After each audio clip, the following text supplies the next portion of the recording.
सब देवताओं ने जाकर के महादेव से प्रार्थना करी। बोले महाराज, पार्वती ने बहुत तपस्या की आपकी प्राप्ति के लिए, अब कृपा करके हमारे नेत्रों को आप आनंद प्रदान कर दो। इन नेत्रों के सामने विवाह आपका देखने का हमारा बहुत मन है। ब्रह्मा आदि देवताओं के विवाह के प्रस्ताव को सुनकर के महाराज महादेव जी ने सर हिलाया। बोले ठीक है। तभी सप्तऋषि जिनको परीक्षा लेने के लिए भेजा था, उन्होंने आकर के महादेव को बताया। बोले महाराज, हम परीक्षा लेकर के आए हैं और आपकी जो होने वाली कन्या है वो सकुशल है। अब हम जाकर के हिमालय महाराज को आपका थोड़ा यश सुना दें। सप्तऋषि गए हिमालय महाराज के पास, जाकर के उन्होंने कहा आपकी पुत्री जिनके लिए तप कर रही है वो साक्षात महादेव हैं और महादेव बारात लेकर के आएंगे। आप अपने पूरे नगर की तैयारियां करो, सुंदर बनाओ, देवी देवता सब पधारेंगे। महाराज, पार्वती जी का तप पूर्ण हुआ है, सभी देवताओं को निमंत्रित कर दिया। ब्रह्मा जी ने बोले सब लोग चलो, महादेव बारात लेकर के जाएंगे। शंकर जी की बारात की तैयारी हो रही है।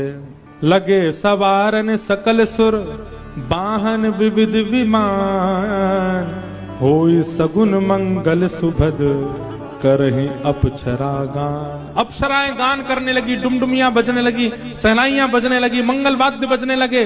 देवताओं ने अपने अपने वाहन सजा लिए, सब तैयारी करने लगे। बोले महाराज सब चलो, महादेव की बारात जाएगी। भगवान विष्णु पधारे। एक तो पहले से ही इतने सुंदर और बारात में जाने के लिए और सुंदर बनकर के आए। शंख चक्र गदा पद्म लेकर के भगवान नारायण आए। आहा, देख करके सब बलैया लेने लगे, कितने सुंदर। ब्रह्मा जी चतुर्मुख चारों का श्रृंगार करके आए और सुंदर। इंद्र भी आए, सब देवी देवता सब पधारे। लेकिन तभी सबने पूछा, बोले कि दुल्हा राजा कहाँ हैं? बोले अब भी शमशान में ही बैठे हैं। कुछ नहीं महाराज, बागंबर लपेटे, हाथ की तकिया लगाए पौड़े हुए हैं दुल्हा महाराज। भगवान विष्णु ने जाकर के कहा, बोले आज आपका ब्याह होना है, नेक्स्ट सज सवर लो, हैं थोड़े स्नान ध्यान करके नेक्स्ट शुद्ध है जाओ, बढ़िया सी कोई अचकन पहन लो, सेहरा पहन लो, सिर पर पाग वाग पहन के तैयार है कि चलो ब्याह होना है आपका।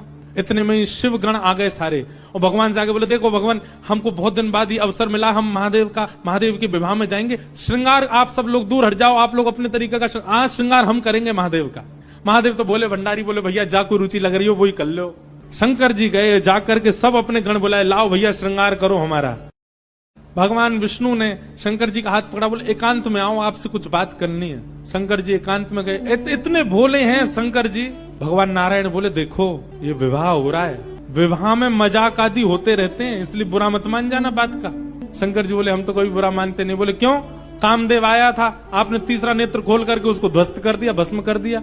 कहीं पता चली सारी सरेज ने कोई ने मजाक कर दी, सोई तीसरा नेत्र खुल गयो, जल के राख हो जाएंगी साली सरेज। ये सब मत करना, विवाह का माहौल है, थोड़ी बहुत मजाक वजाक हो तो सहन कर लेना। वैसे तो आप सहन करते हैं, लेकिन आपके गण कभी कभी उत्तेजित हो जाते हैं, इनको सबको संभालना। और बाकी हम सब चल ही रहे हैं, सब संभालेंगे। शंकर जी बोले, मजाक होता है वहां पे? ससुराल में मजाक करते हैं दामाद के साथ? भगवान बोले, हाँ मजाक होता है। तो इसका मतलब है हम भी मजाक कर सकते हैं? नारायण भगवान बोले, कर ही सकते हो, पर लेकिन आप जगत संहारक हैं, उस तरीके का मजाक मत कर देना कि पता चली हिमालय कोई उल्टा थाप दिया पृथ्वी में। ये सब मत करना। नहीं नहीं नहीं, हम अपने तरीके से करेंगे। और सुनो, वो मजाक हमसे करने लायक रहे, इसका हम पूरा ध्यान रखेंगे, वो रहे नहीं, हम ही इतना मजाक कर देंगे। अच्छा, नारायण भगवान भी बोले कि चलो होन दो, अब के आनंद होन दो। शंकर जी गए, जाकर के सब अपने गण बुलाए, लाओ भैया श्रृंगार करो हमारा। जटाओं को पकड़ करके महाराज जटाओं का ही मुकुट बना दिया, सुंदर बागंबर पहनाई। बागंबर को रस्सी से बांधते थे, पर आज रस्सी से नहीं, आज सर्प से बांधा। बढ़िया वाला सर्प लेकर के आए, कमर में ला करके बागंबर बांध दी। गण लेकर के छोटे छोटे पतले पतले सर्प लेके आए और उस सर्प से सारे सर्प लटका दिए सामने की ओर, बन गया सेहरा। ये दुल्हा राजा तैयार हो रहे हैं। श्रृंगी भृंगी बोले भगवान, ये नारायण भगवान बहुत चमक रहे हैं, इंद्र बहुत चमक रहे हैं, ब्रह्मा जी भी बहुत चमक रहे हैं, हम भी चमकने चाहिए।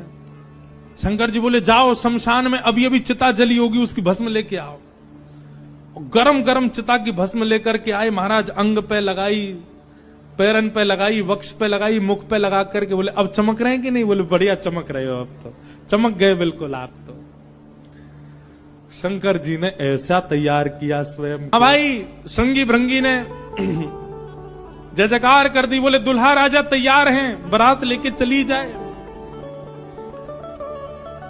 भगवान ने जैसी शंकर जी को देखा बोले जय हो, आज हिमालय में जय जयकार नहीं हाहाकार होगी, ऐसी बारात जा रही। मैना देवी बोली नारद जी ने बताए निश्चित ही श्रेष्ठ ही होंगे, दुनिया के लोग तो पुष्प के श्रृंगार इनने सर्प के किए, सुंदरता ज्यादा है हमारे दामाद की, इसलिए सर्प से ढक रखे नजर नहीं लगे। श्रृंगी भृंगी से कही नेक तो कहो दुल्हा मुखमंडल दिखाएं। महाराज सर्प की लड़ों को हटा करके जैसे ही महादेव ने अपना मुख दिखाया, ऐसे विचित्र महादेव को देख करके मैना देवी तो वही मूर्छित होकर के गिर गई, हाथ से थाली वाली गिर गए, चीख मार करके जितनी सखियां थी सब भागी वहां से। महादेव ने श्रृंगी भृंगी को देखा, श्रृंगी भृंगी तो आश्चर्यचकित पड़ गए। महादेव बोले तुम लोगों के मुख इतने मुरझाए से क्यों लग रहे हैं? बोले भगवान स्वागत करने आई थी, ये तो मूर्छित ही हो गई।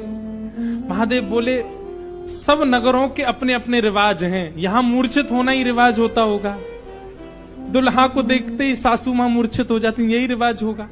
चलो अपने जनवासे में चलें। और जनवासा कहां है? शमशान घाट।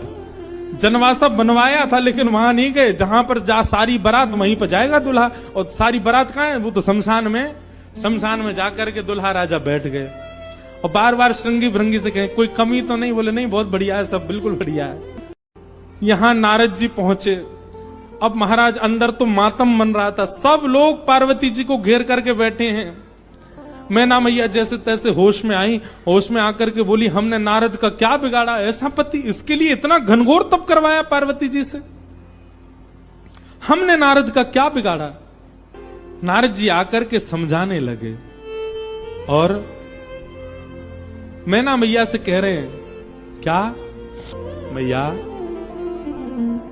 मुझे अभी अभी सत्य पता चला, मुझे ऋषियों ने बताया, मुझे भगवान ने बताया ये सत्य, क्योंकि मैं स्वयं आश्चर्यचकित था। इतनी सुंदर के लिए महादेव पधार, मैंने पहले तो बता ही दिया था कि आपके दामाद कैसे होंगे, पर इन दोनों का जो ये योग बना है इसमें मैं और आप और कुंडली कुछ नहीं कर सकती।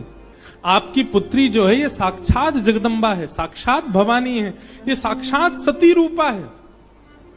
पहले यही सती रूप बनकर के आई थी, महादेव की अर्धांगिनी बनी, किसी कारण से इनको देह त्याग करना पड़ा, और देह त्याग करते समय इन्होंने ही हरि से मांगा था कि जन्म जन्म शिव पद अनुरागा, और उसी कारण से ये पार्वती बनकर के आई है। मेरे और आपके चाहने से विवाह नहीं हो रहा है, ये भवानी है और भवानी सदा शिव की होती हैं। आप उनको सामान्य दुल्हा के रूप में मत देखिए, आप यह विचार कीजिए आपकी पुत्री जो है ये साक्षात भवानी और वो शिव हैं, तब आपको उनका रूप दिखाई देगा। अब मैना देवी ने जाकर के जब महादेव को देखा तो महाराज उनकी सुंदरता के आगे तो सब फीके लगने लगे। ऐसे सुंदर नेत्र, ऐसे सुंदर कान, ऐसे सुंदर नासिका, ऐसा सुंदर श्रृंगार, महादेव के रूप भाव को देख करके मैना देवी बलैया लेने लगी, बड़भाग मानने लगी। भवानी की सुंदरता का तो क्या ही वर्णन करें, सुंदरता मरजाद भवानी। जैसे पानी ग्रहण हुआ, हाथ में हाथ रखा पार्वती जी का, कन्यादान होकर के जैसे ही महादेव का विवाह संपन्न हुआ, सब देवी देवता आनंद में भर गए, नृत्य करने लगे, आनंद होने लगा, सुमन बरसने लगे, आकाश मार्ग में सब प्रसन्न होने लगे। बधाई हो। सुंदर विवाह संपन्न हुआ महादेव का।